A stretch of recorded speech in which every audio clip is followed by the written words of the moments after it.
Bonjour à tous, merci de vous être connectés. Alors, on attend encore un petit peu les personnes, mais je vais commencer à introduire. Dites-moi si vous m'entendez bien ou s'il y a des soucis de son, autant vous le dire tout de suite. Je vous remercie donc de participer à ce premier webinaire de Célesté, Cap Emploi et CARSAT autour du maintien dans l'emploi. C'est un webinaire qui va vous présenter le maintien dans l'emploi pour l'instant dans son ensemble, avec nos partenaires quotidiens sur ces sujets. Donc, comme je les ai cités, Cap Emploi Loire et CARSAT Rhône-Alpes, qui interviendront également. Et nous allons donc faire un petit tour du sujet pendant environ 45 minutes. Et il y aura un temps consacré à quelques questions à la fin du webinaire. Alors, je vais tout d'abord laisser la place donc au docteur Éric Bouzy du SLST qui va introduire le sujet et présenter le maintien dans l'emploi.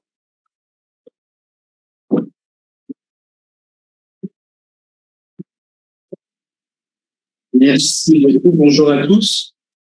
Donc, pour commencer, quelques chiffres clés. En fait, on se rend compte, selon les études de la CNAM, qu'une personne sur deux en arrêt de travail de plus de 6 mois ne reprendra pas son activité professionnelle. L'expérience de nombreuses cellules maintien dans l'emploi montre que des actions de maintien dans l'emploi permettent de diviser l'absentéisme par 2 et les contentieux par 3.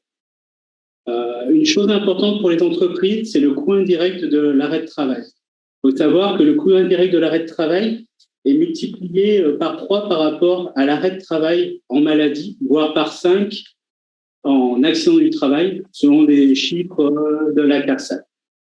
Le service de santé au travail, donc SNSP, a toujours travaillé en partenariat avec les autres acteurs du maintien. Dans le cadre de la réforme, le positionnement clair des services de prévention et de santé au travail nous a permis d'être au centre du maintien dans l'emploi. Ce qu'il faut savoir, c'est que la loi du 2 août 2021 positionne le maintien dans l'emploi comme une des actions prioritaires des services de prévention et de santé au travail. Alors, c'est vrai que souvent on parle de maintien dans l'emploi, mais on peut faire la distinction entre le maintien dans l'emploi et le maintien en emploi. Le maintien dans l'emploi, c'est permettre à des salariés de conserver leur emploi dans des conditions compatibles avec leur état de santé et de poursuivre leur carrière professionnelle en évitant l'inaptitude. Mais on peut aussi, et ce qui est important, et on le verra tout à l'heure avec les autres intervenants, c'est aussi de parler de maintien en emploi. C'est d'accompagner les salariés présentant des problèmes de santé avec un retentissement sur leur capacité de travail dans le but de maintenir durablement dans le monde professionnel et donc à un autre poste, mais aussi dans une autre entreprise. Le but étant de prévenir la désinsertion professionnelle et le risque d'inaptitude. Les enjeux du maintien dans l'emploi. Donc, pour les salariés, le risque, quand on n'arrive pas à reclasser, c'est vraiment la perte d'emploi, l'inaptitude, ce qui peut engendrer des difficultés sociales de réinsertion, de dépression, d'anxiété, et malheureusement, on a des risques de suicide.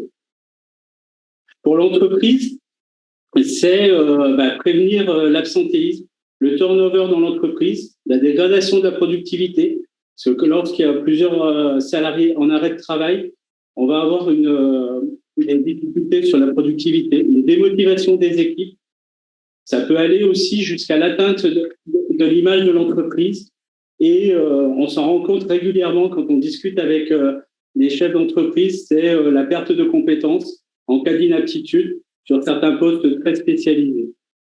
Le coût financier, on l'a vu tout à l'heure, puisque un arrêt de travail peut représenter jusqu'à 3 à 5 fois le coût réel de l'arrêt de travail et l'obligation de former des remplaçants. Donc, la nouvelle loi donc, du 2 août 2021 a permis de créer une nouvelle modalité d'organisation de la visite de pré-reprise. Elle est maintenant organisée à partir de 30 jours d'arrêt. Auparavant, elle était organisée à partir de 90 jours d'arrêt. Donc, on a réduit le temps pour cette organisation. Elle peut être organisée à la demande du salarié, du service médical de l'assurance maladie, du médecin traitant et c'est nouveau par le médecin du travail. On verra l'intérêt tout à l'heure dans la présentation. L'employeur doit maintenant informer le salarié de la possibilité de solliciter cette visite de pré-reprise.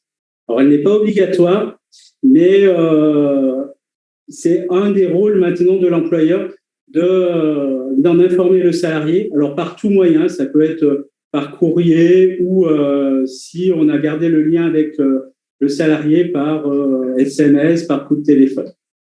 Donc, cette visite de pré-reprise, elle permet de préparer le salarié et de le rendre acteur de son retour à l'emploi, d'accompagner l'employeur dans sa démarche de maintien dans l'emploi, d'anticiper une adaptation de poste de travail, de temps de travail. Ça peut être par la mise en place d'un temps partiel thérapeutique, par exemple, qui permet de revenir dans l'entreprise de façon plus adéquate. Ça peut être aussi de proposer un remplacement au sein de l'entreprise ou d'orienter le salarié vers un parcours de reconversion professionnelle. Dans tous les cas, ça permet d'anticiper l'inaptitude et le licenciement pour inaptitude.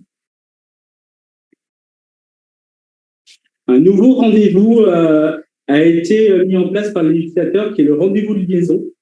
Alors, ce rendez-vous de liaison, il permet de maintenir le lien entre le salarié et l'employeur pendant son arrêt de travail et d'informer le salarié qu'il peut bénéficier d'actions dans le maintien dans l'emploi, une visite de pré-reprise et de mesures d'aménagement du poste ou du temps de travail. Alors, c'est un rendez-vous qui nous paraît très, très important parce que ça permet de garder du lien. Ce qu'il faut savoir, c'est qu'il y a de nombreuses études qui ont montré que conserver le lien avec le salarié en arrêt de travail facilitait son retour dans l'emploi. Actuellement, on organise de plus en plus de rendez-vous de liaison. On est convié par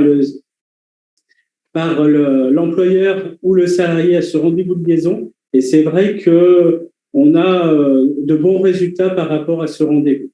Pendant très longtemps, on vous avait dit en tant qu'employeur qu'il ne fallait pas contacter le salarié. Donc, on change vraiment la donne et avec de bons résultats. Donc, ce rendez-vous de liaison peut être organisé à partir de 30 jours d'arrêt. Il est organisé donc à la demande de l'employeur ou du salarié avec invitation d'un membre de l'équipe pluridisciplinaire du service de prévention et de santé au travail.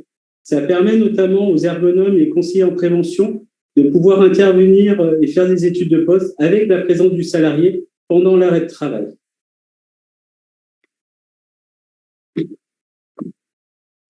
Donc, le maintien dans l'emploi au quotidien, c'est vrai qu'il est important de préciser que le service de prévention et de santé au travail a toujours travaillé quotidiennement pour le maintien dans l'emploi des salariés, que ce soit lors des visites périodiques, donc obligatoires, des visites de reprise, des visites de pré-reprise, mais aussi des visites à la demande du salarié ou de l'employeur.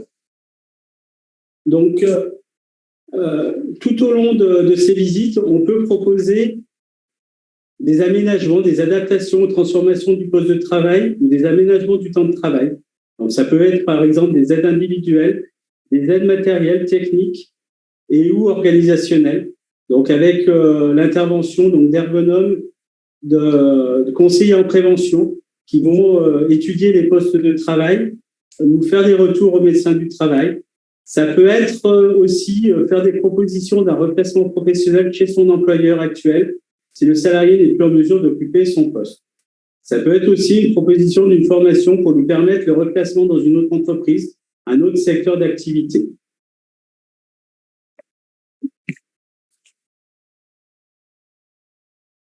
Lorsque on se rend compte que le cas est complexe, on peut orienter donc vers la cellule maintien dans l'emploi. Cette cellule maintien dans l'emploi est une obligation pour les services de prévention et de santé au travail de la nouvelle loi donc du 2 août 2021. On a obligation donc de créer cette cellule. Alors, il faut savoir qu'au sein de SLST, on a créé cette cellule un peu avant, donc depuis février 2021. Donc, avec dans cette cellule présence pour le service de santé au travail de médecins du travail, d'assistantes, de psychologues du travail et d'ergonomes, pour Cap Emploi de conseiller maintien pour la CARSAT d'assistance sociale et pour la CPAM du service médical de l'assurance maladie qui commence à nous accompagner et qui devrait de plus en plus nous accompagner dans le cadre de cette cellule maintien dans l'emploi. Cette cellule permet de réfléchir à la prise en charge de dossiers complexes de salariés afin de déterminer un plan d'action partagé. Il faut savoir que le médecin du travail reste le référent du dossier. Les réunions sont organisées toutes les 6 semaines actuellement au sein du service de prévention et de santé au travail.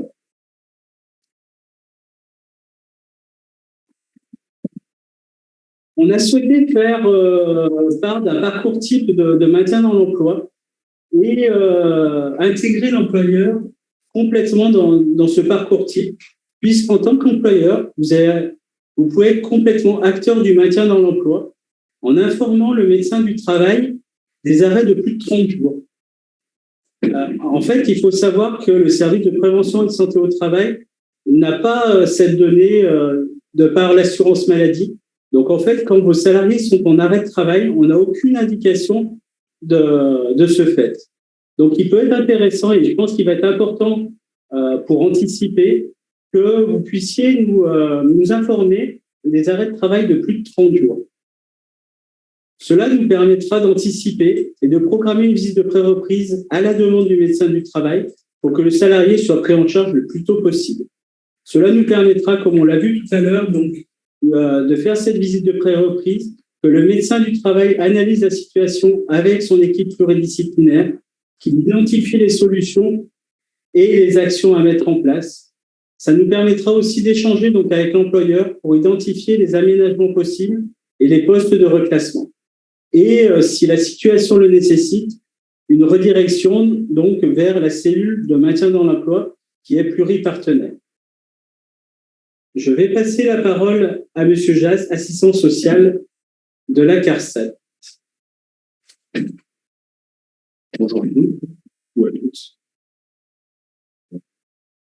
Je vais vous présenter, par l'intermédiaire du moins de la présentation d'une situation d'un assuré qu'on a accompagné, et en quoi peut consister l'intervention du service social de la CARSAT, qui est le service social de l'assurance maladie sur les questions de la prévention et des insertions professionnelles, ce qui permettra d'éclairer un peu notre rôle d'interface entre tous les acteurs de la prévention de l'insertion professionnelle.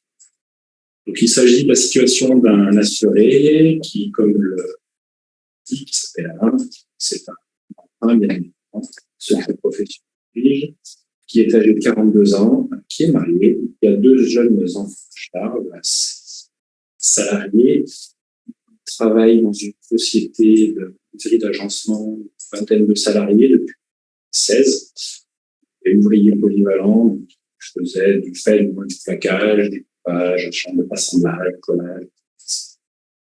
Et ce salarié, malheureusement, il était victime d'un accident de travail en juin 2021, suite à une manutention de charge très lourde au plateau de Mélamine. Et il a subi une intervention chirurgicale vertébrale et discale suite à cet accident de travail.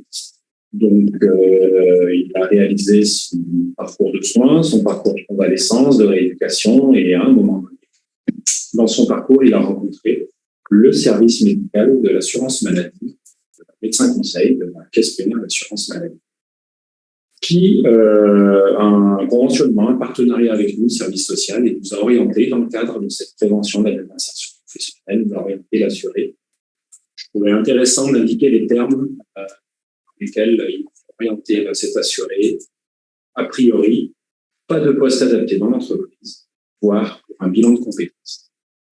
Donc, quand je découvre le signalement de cette situation, avant même d'avoir eu l'assuré, on peut envisager qu'il va falloir travailler sur un replacement externe, comme vous avez précisé le docteur tout à l'heure, un maintien en emploi, un maintien dans l'emploi. Nous, j'envisageais plutôt peut-être un replacement externe. Donc, on a fait une mise à disposition à ce salarié. Il est venu, il nous a rencontrés, et dès le premier entretien, il est quand même ressorti que ce salarié voulait tout mettre en œuvre pour rester aux effectifs de son entreprise. Donc là, la première des choses à faire, dans la mesure où il n'avait pas encore rencontré le médecin du travail, c'est, comme je l'ai présenté le Dr Louzy, de l'orienter vers une visite de pré-reprise. Pour que d'une part, le médecin du travail puisse être rapidement informé de la problématique médicale du salarié, et d'autre part, envisager éventuellement les restrictions d'aptitude au poste de travail avec les perspectives de maintien là dans l'entreprise. Vérifier aussi l'opportunité médicale d'un dossier MDPH. Alors, ça ne vous peut-être pas, c'est le fameux dossier de reconnaissance de la qualité de travailleur handicapé. Je ne sais pas s'il y a des employeurs qui sont dans l'obligation au ETH aujourd'hui.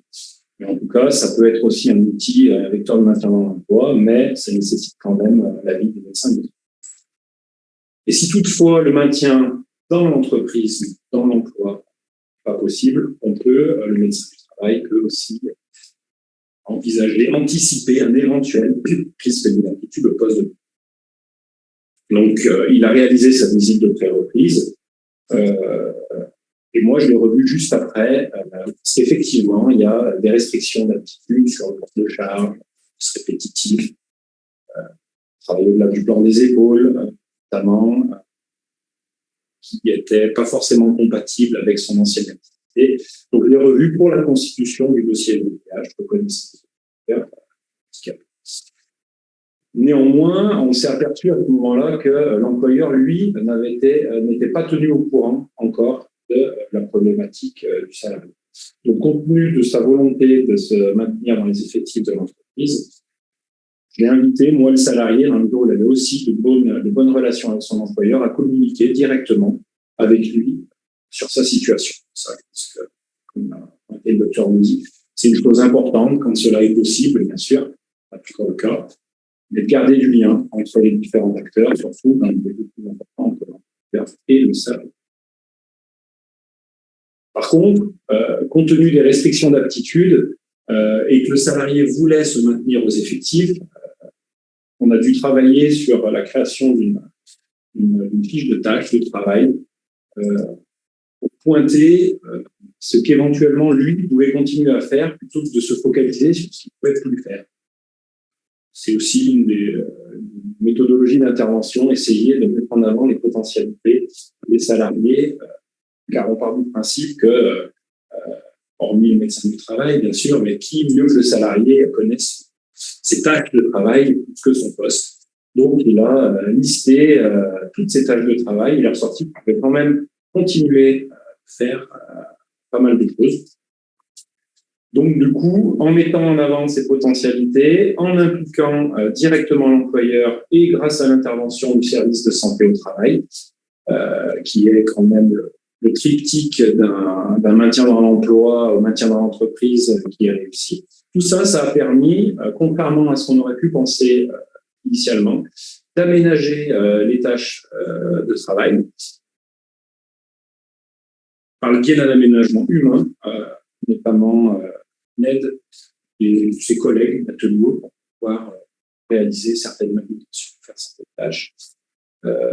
Et là, on est en attente d'un aménagement technique du poste de travail, car Cap Emploi est en train d'intervenir pour voir si la machine, qui est déjà petite, il travaillait sur une grosse machine, et maintenant la machine est petite, si on peut encore plus adapter techniquement le poste de travail. Voilà comment on a pu intervenir de manière brève, bien sûr. Plusieurs entretiens qui se sont déroulés, ça a duré 5 ans et demi.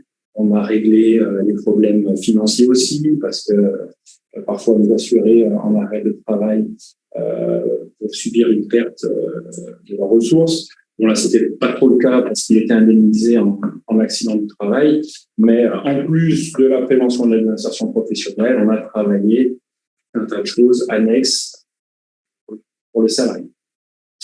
On pensait important de vous faire un éclairage sur une mesure de la prévention de la désinsertion professionnelle qui n'a pas été mise en œuvre du coup lors de cette situation parce que la promotion à l'époque n'était pas très importante. Le cadre réglementaire restait aussi à définir. Néanmoins, il aurait pu être judicieux pour cette personne, pour ce salarié, de mettre en place ce qu'on appelle un essai encadré. Donc, dans le cadre de leurs arrêts de travail, si un risque d'inaptitude est détecté par le médecin du travail, on a différentes mesures à mobiliser pour essayer d'éviter que le salarié perde son emploi. Dans toutes ces mesures, il y a l'essai encadré. L'essai encadré, il permet, pendant l'arrêt de travail, et avec accord du médecin conseil de la sécurité sociale, j'insiste bien sur ce point, de réaliser un essai dans l'entreprise, soit à son poste de manière adaptée, soit à un autre poste. Donc tout ça, ça revêt une durée maximum de 14 jours. On peut renouveler en une seule fois. Donc ça fait 28 jours maximum pour un même essai encadré, pour lequel on peut tester un nouveau poste de travail, un aménagement de poste, la capacité du salarié à prendre son poste, rechercher des pistes pour un reclassement professionnel, anticiper et mettre en œuvre une reprise à temps partiel thérapeutique en amont de la ou parfois préparer un contrat de rééducation professionnelle en entreprise qui est encore une autre mesure tient dans l'emploi. Donc pour ce faire, le salarié demande l'accord déjà à son médecin traitant pour pas qu'il y ait de contre-indication médicale de pouvoir retourner en entreprise pour tester ce travail. Une fois qu'il a l'accord de son médecin traitant, bien évidemment que le médecin du travail, lui, en amont, est quand même informé de tout ça. De là, le salarié reprend contact avec l'employeur par le biais aussi du médecin du travail pour voir quels sont les postes qui pourraient nécessiter la mise en œuvre de ce fameux essai encadré. Et une fois qu'on a les dates de l'essai encadré, nous présentons au service social la demande auprès de la cellule prévention de la désinsertion professionnelle, auprès du médecin conseil de la sécurité sociale, le droit à l'accord au salarié de retourner en entreprise, donc d'être absent de son domicile pendant son arrêt de travail. L'avantage pour l'employeur, c'est qu'il peut tester un salarié sans modification du contrat de travail. Ça, d'un point de vue réglementaire, c'est quand même plutôt pas mal. Et pour le salarié, c'est de pouvoir tester un poste sans avoir aussi une modification de son contrat et d'essayer, sous certaines conditions, poste de travail. Et tout ça, c'est encadré par une convention que nous remettons nous aux salariés et qui est signée entre un tuteur, un référent au sein de l'entreprise et le salarié, et validé bien sûr par le médecin du travail pour pas qu'il y ait de contre-indication médicale à l'intégration de ce poste. 14 jours renouvelables, encore une fois, 28. Voilà. Merci. Je vais passer la parole à Lucie Géziel, Cap Emploi.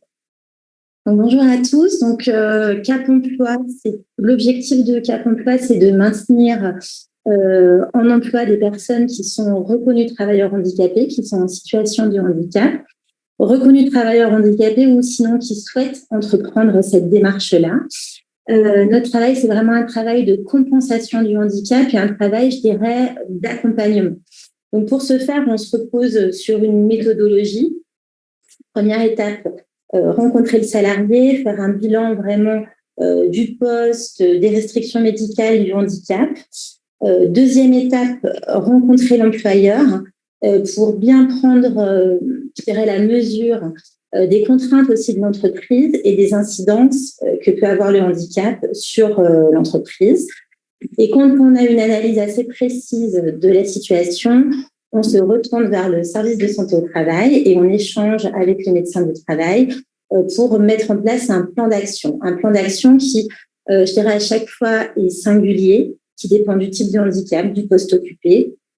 Voilà. Et pour ce faire, on fait appel à tout un ensemble d'outils, de mesures, des outils de droit commun, des outils donc dont dispose le SLST, des outils de la CARSAT, de la MDPH et aussi des outils plus spécifiques en handicap pour le coup et qui sont financés par la GEFI. Voilà. Donc avec toute cette batterie d'outils, notre mission c'est vraiment le maintien dans l'emploi. Donc, pour être un petit peu plus précise, parce que c'est vrai que ça reste un petit peu théorique, donc je vais vous présenter la situation d'une personne qu'on a accompagnée, une personne assistante administrative avec un handicap congénital et qui est très souvent absente pour reboucler un petit peu avec le thème de ce temps de midi du webinaire. Donc, première étape, on rencontre la salariée. Cette salariée, au final, elle a une problématique motrice avec des douleurs. Donc, on regarde le poste de travail. Au final, le poste est plutôt bien adapté, si ce n'est le siège qu'il va falloir changer, puisqu'il ne correspond pas, on va dire, à son handicap. Et à la fois, quand on fait le point avec elle, on s'aperçoit qu'il y a d'autres problématiques sur son poste de travail. C'est-à-dire que c'est quelqu'un qui évoque des difficultés pour suivre les formations et aussi qui souffre d'un certain isolement par rapport à ses collègues de travail. Et en échangeant avec elle, en fait, c'est une dame qui a également un handicap auditif, une dame qui est appareillée de manière bilatérale.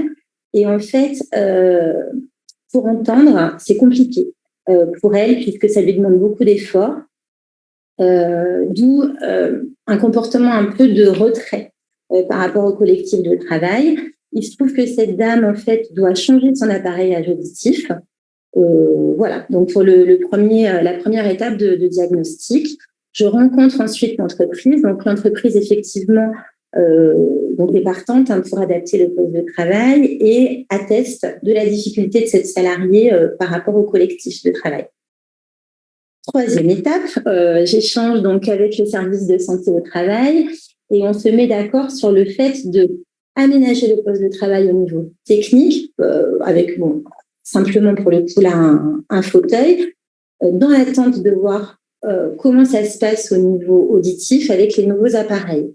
Donc, on a mis en place des essais. Je fais appel à un fournisseur pour que la salariée puisse tester un fauteuil, puisque l'enjeu, c'est de ne pas se tromper dans l'aménagement du poste et choisir le bon matériel. Donc, ça a été fait. Ensuite, on est intervenu pour financer le fauteuil par le biais de la GFIP. Donc, on a aidé l'entreprise donc à constituer le dossier. Et dans le cadre de nos missions, au niveau de Cap Emploi, on a aussi une mission de suivi. Donc, dans le cadre de cet accompagnement qui se déroule effectivement sur un temps qui est long, on s'est aperçu que cette salariée, malgré le changement de ses appareils auditifs, la problématique auditive demeurait, les appareils n'étaient pas suffisants. Donc, pour ce faire, on a sollicité un intervenant spécialiste qui s'appelle l'Urapeda, qui est vraiment spécialisé dans la déficience auditive. Un ergonome est intervenu dans l'entreprise. Donc, ça, c'est des prestations à GFIP, des prestations qui sont financées par la GFIP. Et alors, je vais vous passer les détails parce que ça peut être un peu long, mais on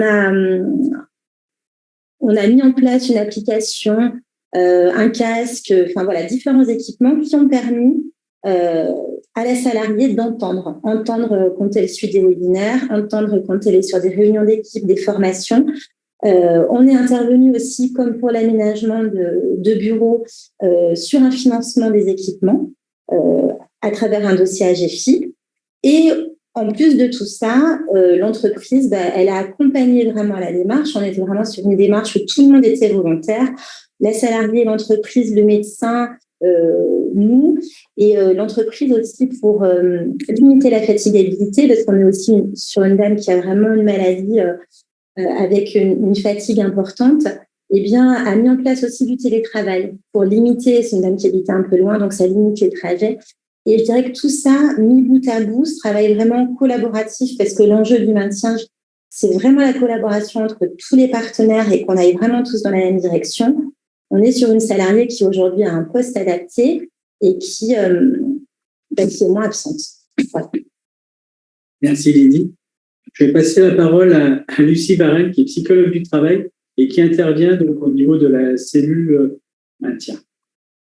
Bien, bonjour à tous. Donc, oui, Lucie Varenne, psychologue de la santé et du travail. Donc, moi, je suis psychologue libérale et j'interviens en convention avec le SLST.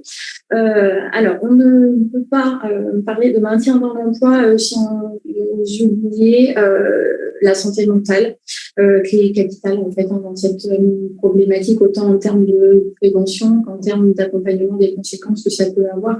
Qu'on parle finalement de troubles musculaires squelettiques, qu'on parle de handicap, d'accidentologie. Le rôle finalement du psychologue n'est pas du tout à se trouver dans la psychothérapie. C'est pas pour ça que moi j'interviens. J'interviens pour appuyer les situations d'ordre professionnel avec du soutien psychologique, avec plusieurs objectifs selon la problématique de la personne, prévention du stress et de l'anxiété, mais aussi accompagnement à la réflexion, appui à la prise de décision, accompagnement à la prise de distance et de hauteur en fonction de la problématique, que ce soit du handicap, de la perte de capacité, voire même du deuil de l'emploi, quand on temps par des situations d'inaptitude qui parfois se sclérosent le salarié. Voilà. Il y a aussi de l'accompagnement à la reprise d'activité et parfois quand le salarié est encore en emploi, on peut avoir des conséquences de TMS sur le plan psychologique. Ces conséquences se voient aussi sur l'aspect relationnel, peuvent dégrader la communication, créer des incompréhensions entre le salarié, ses collègues ou son employeur. Voilà, le rôle du psychologue, c'est vraiment d'apporter à la fois un éclairage, une prise de distance aux salariés et aussi un accompagnement à la régulation émotionnelle. Et quand on parle de régulation émotionnelle, je vais parler vraiment de problématiques de stress, d'anxiété et parfois de colère, de culpabilité qu'on va trouver au travail. Donc, les modalités d'accompagnement, c'est quoi? Ce sont 4 consultations, alors d'une heure environ. C'est des consultations comme vous pourrez trouver finalement dans un cabinet en ville, en convention avec le SLST. Elles peuvent se faire si nécessité il y a à distance, parce que parfois la consultation du salarié l'oblige.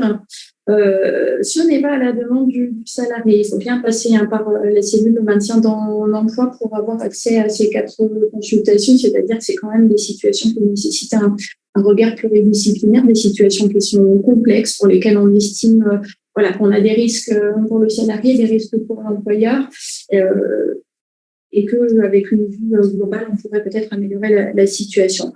Le salarié reste libre d'accepter ou non le suivi proposé, c'est-à-dire que c'est le médecin du travail qui va sentir la nécessité d'un accompagnement. On en discute en cellule, on voit si je suis la personne la plus appropriée ou s'il ne faudrait pas plutôt basculer sur ma CARSAT ou autre. Le salarié, s'il ne souhaite pas, ne poursuit pas en tout cas cette proposition. Les rendez-vous restent absolument confidentiels, sous couvert du secret professionnel.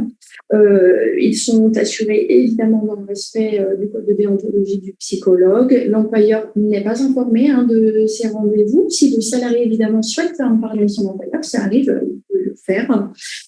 Voilà, quoi qu'il en soit, c'est capital, je crois, dans la réussite du maintien dans l'emploi. Ce qui compte, c'est le travail en pluridisciplinarité, ce qui fait que de l'ordre, du moment où moi je suis sollicitée, il y a bien finalement un bilan qui est fait entre le médecin du travail qui m'a sollicité et moi-même pour faire un point sur l'accompagnement et tirer des conclusions, des pistes d'action avec l'accord du salarié bénéficiaire. Voilà. Merci.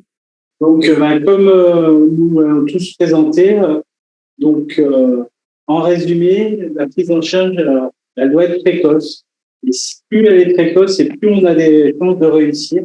Donc, ça peut être précoce par le biais des visites de pré-reprise et des rendez-vous de liaison. Ça peut être aussi grâce à une communication efficace avec les partenaires et l'employeur. Je pense qu'il est indispensable, et c'est vrai que lors des visites de pré-reprise, en tout cas, on insiste de façon très importante sur le fait de mettre le salarié au centre du parcours. Il faut vraiment qu'il soit acteur du parcours, mais il faut aussi que l'employeur soit actif dans le parcours du maintien le plus tôt possible. Donc, en un mot, il faut vraiment anticiper. Je vais passer la parole à Clément.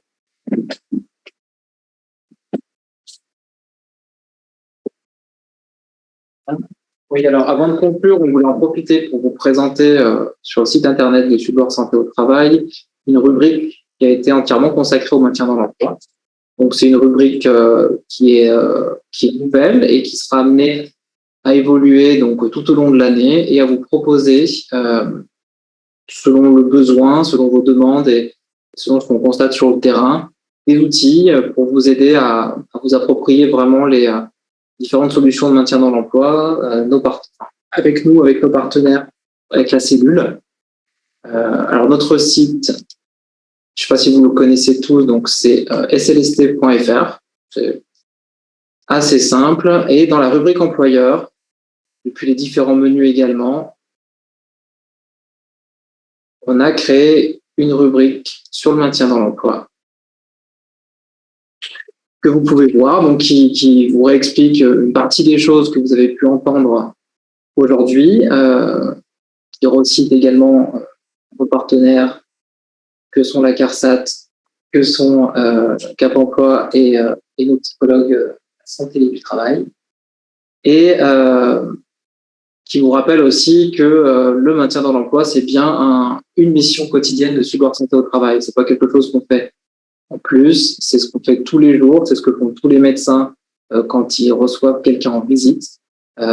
C'est l'anticipation, c'est la prévention, c'est pouvoir agir avant le problème de santé ou avant de constater une désinsertion progressive.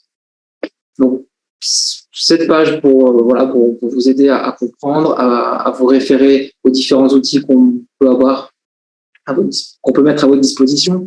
Le rendez-vous de liaison, vous voyez ici, on vous explique les différentes modalités, la visite de pré-reprise et la visite occasionnelle, qui sont des visites qu'on peut, qu'on invite à demander. Et sachant que la visite de pré-reprise peut être demandée directement depuis notre site internet, depuis notre formulaire de contact, que ce soit par les salariés ou par médecin traitant. On rappelle ce que vous avez pu entendre, le rôle de la cellule de maintien dans l'emploi, donc dit chez nous, vous l'entendrez, c'est pour ça qu'on l'écrit aussi, la cellule PDP, donc prévention de la désinsertion professionnelle, avec le fonctionnement, dans le cas de ce cas-là, donc le salarié ou l'employeur avec le médecin du travail comme porte d'entrée, et le cas échéant, en cas de besoin ou de difficulté par le suivi habituel de l'équipe pluridisciplinaire, la cellule de maintien dans l'emploi qui peut être sollicitée. En bas de page, montre bien, parce que c'est cette partie qui va être amenée à évoluer, à s'enrichir. On a quelques documents à télécharger et quelques liens utiles donc, sur des sites. Cette page, elle est pensée comme une ressource sur laquelle vous pouvez vous référer au quotidien. Vous serez tenu au courant depuis la page actualité de notre site internet et des différents documents qu'on va pouvoir être amenés à ajouter. On a déjà des choses en tête, des courriers modèles, des flyers ou des choses comme ça. On avait voulu mettre en avant, donc je peux vous les montrer, mais des choses qui sont des documents qui sont faits, notamment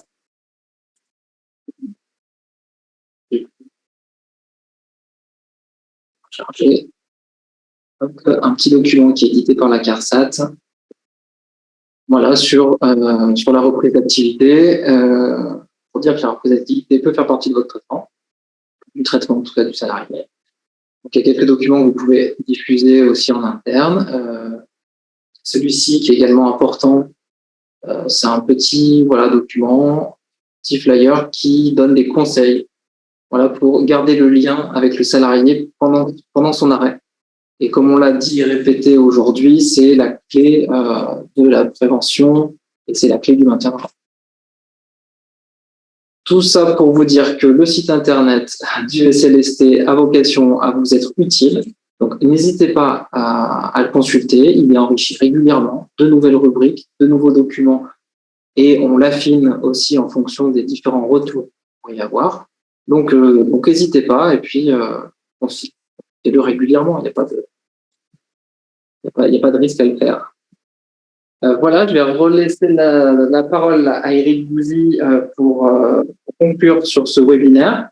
Si vous avez des questions entre-temps, n'hésitez pas à utiliser le module de questions et réponses qui est à votre disposition. Prendrons un petit temps pour terminer et poser des questions. Autrement, vous avez, si des questions vous viennent a posteriori, vous pouvez utiliser l'adresse contact.communication qui est dans les mails accessibles, les mails d'invitation au webinaire. Et nous vous enverrons de toute façon la présentation avec quelques slides supplémentaires d'informations et évidemment mesdames, les adresses de contact pour vos différentes données.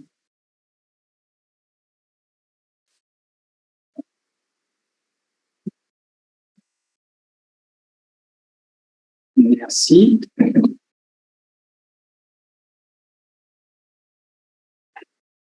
Et donc, en conclusion, l'expérience de nombreuses cellules maintien, donc, qui fonctionnent depuis un peu plus longtemps que nous, permet de vraiment insister sur le fait que agir pour le maintien dans l'emploi, c'est limiter l'absentéisme et le turnover, maintenir la productivité, améliorer les conditions de travail pour tous, maintenir les compétences et diminuer les coûts financiers pour l'entreprise. Donc, vous l'aurez compris, il faut vraiment anticiper et afin de maintenir les salariés dans l'emploi et en emploi. Alors, on va regarder si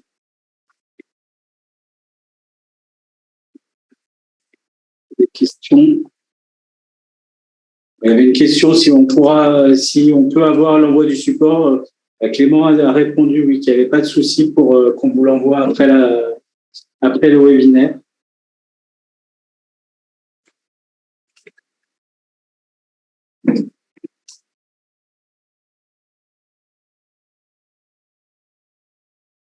D'autres questions? J'espère qu'on a été très clair alors à ce moment-là. On a été trop clair. Voilà. Je crois pas que c'est pas vous. Ouais, voilà, on va y arriver.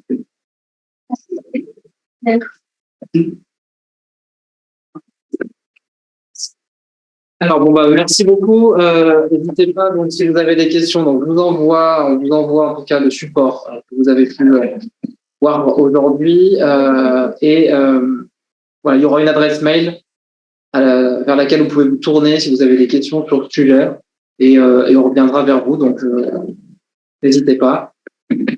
J'ai plein de questions, Eric, à tous. Alors, vous parlez des longues maladies, mais avez-vous des pistes pour les maladies de courte durée? Succession, peut-être? Alors, c'est vrai que c'est plus compliqué sur les maladies de courte durée. Alors, c'est vrai que si, par contre, c'est des maladies de courte durée qui se répètent, je pense qu'il est important. Alors, c'est vrai que les visites de reprise sont, on l'a pas dit tout à l'heure, après 60 jours d'arrêt. Donc, souvent, ça bloque un peu lorsqu'on est en maladie pour voir les salariés. Vous avez toujours la possibilité, quand les arrêts de courte durée se répètent, de demander une visite à la demande de l'employeur, en spécifiant bien pourquoi vous la demandez quand vous avez le service administratif, et aussi en expliquant aux salariés pourquoi vous demandez cette visite. Parce que souvent, on se retrouve avec des visites à la demande de l'employeur et sans que le salarié soit au courant. Et donc là, on est beaucoup plus embêté. Et c'est vrai que sur ces maladies de courte durée qui peuvent se répéter, c'est intéressant qu'on puisse rencontrer le salarié parce que souvent, c'est un signe d'alerte de soucis qui peuvent se produire.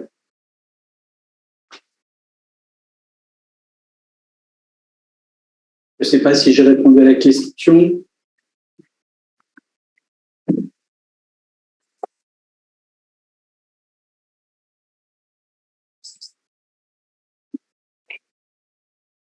Alors, s'il n'y a pas de... je vais rester là. S'il y a encore des questions qui arrivent au compte-gouttes.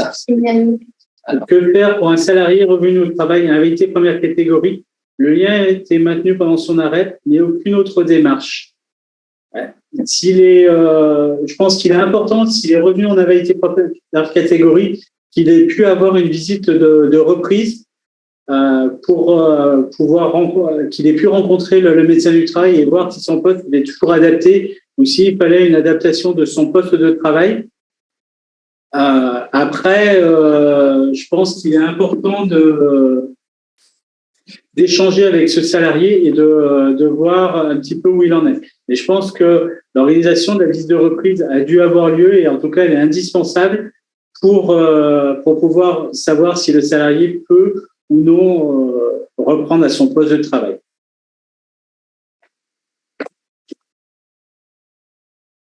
Moi, je pense qu'on va clore le webinaire. Merci à tous de vous être connectés et n'hésitez pas à revenir vers nous. Merci. Cela a été fait, VIPOK, que faire d'autre? En fait, c'est peut-être quand même, si vous sentez qu'il y a des difficultés pour le salarié, c'est de revenir vers le médecin du travail, de refaire le point avec le médecin du travail qui s'occupe de votre entreprise.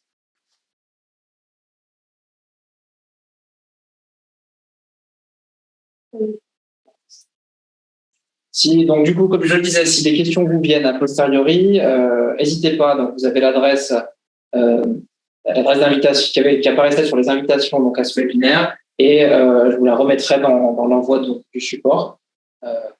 Et comme ça, vous pourrez poser vos questions, parce qu'elles ne viennent peut-être pas toujours au bon moment. Donc n'hésitez pas dans ce cas-là. On vous remercie. On remercie aussi nos différents partenaires de s'être joints à nous pour parler de maintien dans l'emploi. Et ce webinaire en appellera d'autres sur des thématiques peut-être plus précises pour répondre à des questions plus techniques ou des cas plus particuliers. Donc voilà, donc surveillez bien notre actualité et vos mails. Vous serez sans doute régulièrement invités pour des webinaires évoquant différents sujets. Merci à tous et on espère à très bientôt. Au revoir. Au revoir. Merci. Au revoir.